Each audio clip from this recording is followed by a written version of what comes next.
Let's go, it's the Whitey Show. Whitey Show. Whitey Show. Whitey Show. Whitey Show.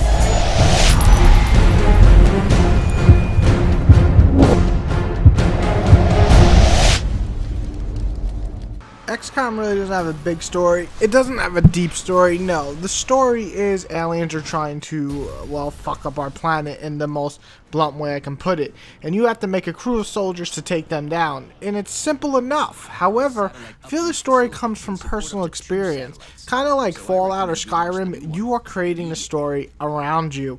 Your crew is like your people. Each is a certain class and you'll fully customize their appearance, gear, and so on. You feel like you're part of your unit and you refuse to lose them.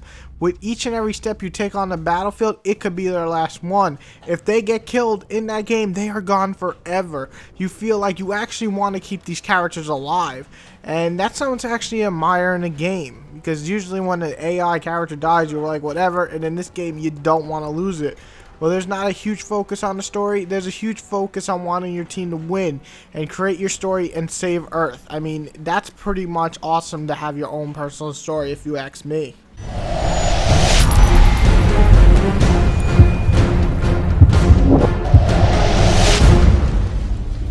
Power-wise, XCom isn't really amazing. There's clipping, odd facial animations, and some effects just don't all look that great.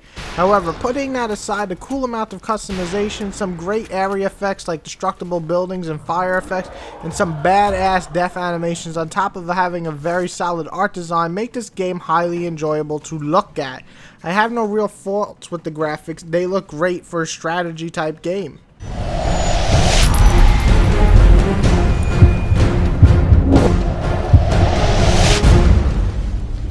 And now we get to the gameplay, and honestly, this is where XCOM excels. It's a turn-based strategy game. Think Valkyria Chronicles and Front Mission, something like that. You'll have a unit up to 6 and move them around on the battlefield to take down the threats on the battlefield. Most times you want to move your units behind cover to make sure there's less of a chance of them getting shot at and killed. Moving is simple enough, and you move to a certain distance and then you can aim and shoot with most classes. However, sometimes you'll have to dash long distances, and with most classes, after doing that, you have to wait next turn to shoot. So be careful when you move, because you'll have to find the enemy and then shoot them. But if you find them after dashing, you won't be able to shoot that turn, giving them the big advantage next turn. Once you're in position to shoot, you'll have a screen pop up and it'll give you odds of, how you hit the actual enemy. Think something like Fallout. With some weapons like pistol or shotgun, the closer you are, the higher chance of hitting the alien you'll have. On the flip side, if you are far away and using a laser or especially a sniper, your hit chance will be extremely high, making each and every class very useful, mattering how you have your troops on the field and where they're set up. Besides some bugs or bullshit hits like when you're completely on cover and you still get hit and die, the game offers a strategy that I haven't seen in most games. Each and every move you do matters, because if your unit gets hit and a character dies instead of being wounded, he or she is dead for good. It makes it nerve-wracking. It makes you not want to fuck up moving your units in any wrong position. It's both fun and kind of scary. The game gives plenty of different types of units and different units that you'll face, and they will get harder, I promise you that. You'll basically set up satellites from the main base to different countries to help you locate these aliens and take them down, plus turn down the panic, because if the panic gets too high in a certain country, they will leave and you will not have their support at all in the fight against the alien. It's both hard to keep, but it's fun at the same time. Each country will help you take out the alien, so you'll want to try to save them all, and sometimes you won't, but maybe I just suck and I just couldn't save them all. But you could, I guess, if you really tried really hard.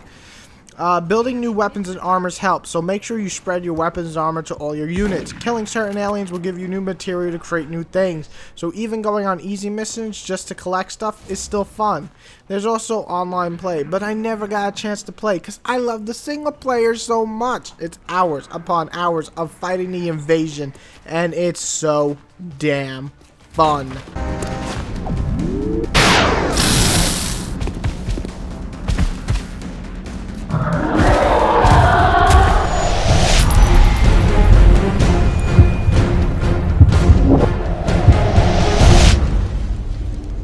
I read that the team who made XCOM is extremely small, something like less than 20 people.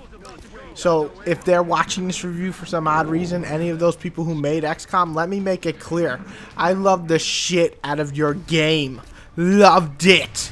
Besides a few bugs and freezes and some bullshit shots, I don't have really any problems with it. Now that may sound like big problems, they're really not. A freeze every 10 hours, come on. A little few bugs like you had to start over like 5 minutes before, no big deal. And the bullshit shots, yeah, I hate them, but I've only ever really got pissed off once because of a kill. Honestly, they're very small things that I mention only because those are the only things that actually pop up in my head, because it's good music, there's a good personal story that you create, good graphics for the most part, fantastic gameplay. It's almost a complete package. Like I said, those bugs and glitches are there, but if they polish them up for the next title, I could see this basically being the perfect strategy game in my opinion.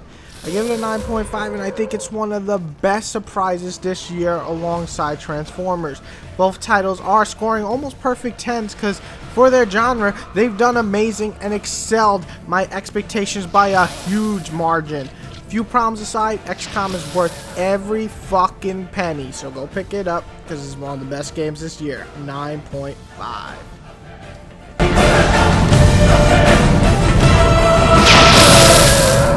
Now just remember to take a moment to like, subscribe, and comment. Thank you guys.